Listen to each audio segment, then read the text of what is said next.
Dua pimpinan lembaga penegak hukum KPK dan Polri bertemu tak lama setelah ketua nonaktif KPK resmi menjadi tersangka. Kapolri meminta publik mengikuti proses hukum yang tengah berjalan. Sementara Menko Polhukam Mahfud MD bicara soal pertimbangan penyidik yang tidak kunjung menahan Firly yang diancam hukuman seumur hidup.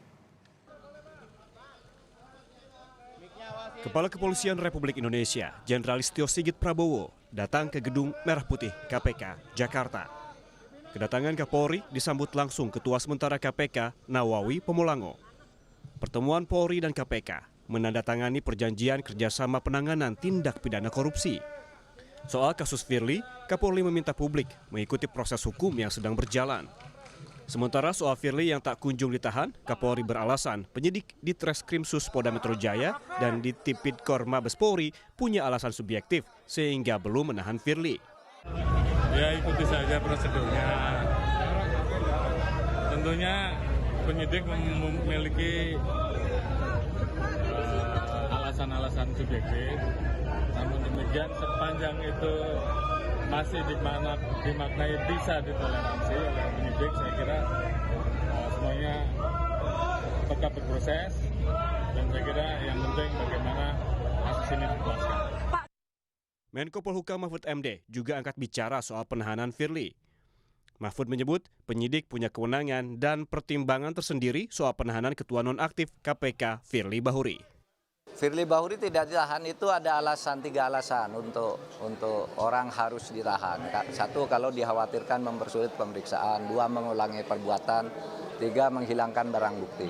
Mungkin syarat itu sudah mungkin polisi tidak khawatir Firly lari, tidak khawatir Firly mengulangi perbuatan, tidak khawatir Firly menghilangkan barang bukti karena sudah dihumpulkan semua. Mungkin ya, tapi itu tidak bisa ditanya ke saya, itu urusan polisi, penyidik saya tidak boleh masuk.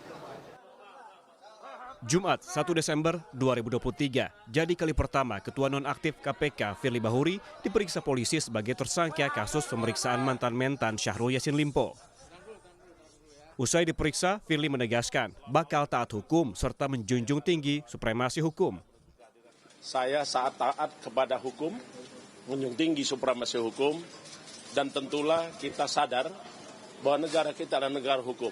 Mari kita percayakan kepada proses hukum yang berjalan, dan tentulah kita berharap, kita percaya sepenuhnya bahwa hakim akan memberikan keputusan yang seadil-adilnya. Di hari yang sama, penyidik juga memeriksa bos Hotel Alexis sekaligus Ketua Harian PBSI Alex Tirta. Alex Tirta sebelumnya mengaku menyewakan rumah untuk Ketua KPK Firly Bahuri di Jalan Kertanegara senilai Rp650 juta per tahun. Alex bilang Firly membayar uang sewa rumah senilai Rp650 juta secara tunai. Ya, semua. Pak, tadi dikonfrontir sama Pak Firly nggak, Pak? Enggak. Tapi sempat ketemu Pak diantar sama Pak Firly, Pak? Tadi ada sempat ketemu juga. Ngobrol-ngobrol gitu Pak, dikit Pak, sama Pak Firly mungkin? Ya sempat sebatas salam aja ya. Pak, itu kan sebelumnya mengaku bahwa rumah itu disewa 650 juta melalui Bapak. Itu pembayaran dari Pak Firly itu cash atau transfer ya? Tunai. Tunai.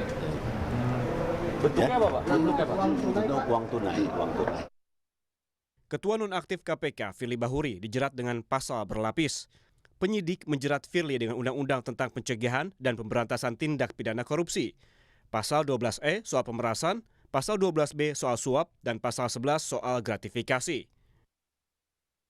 Firly Bahuri pun kini terancam pidana penjara paling lama seumur hidup atau penjara paling singkat 4 hingga 20 tahun serta denda maksimal Rp1 miliar. Tim Liputan, Kompas TV. Sesaat lagi saudara.